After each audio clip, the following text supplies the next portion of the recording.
You clicked on this video because you are getting spam invitations in your Google Calendar. Typically it says you have won an iPhone from Apple Store or something similar.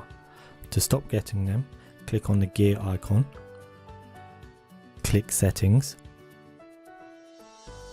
On the left hand side, click Event Settings. Change Automatically Add Invitations from Yes to No, Only Show Invitations, to which I have responded. You can also go down to Events from Gmail and untick Automatically Add Events from Gmail to my calendar. Then click OK.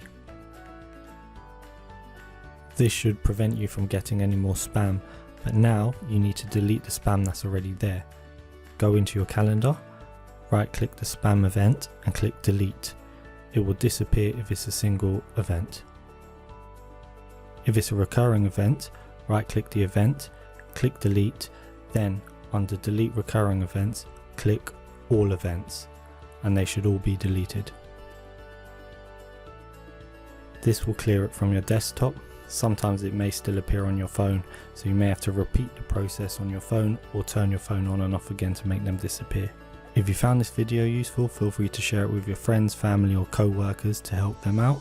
If you want more tech tips straight to the point, then feel free to subscribe, and I'll see you in the next one.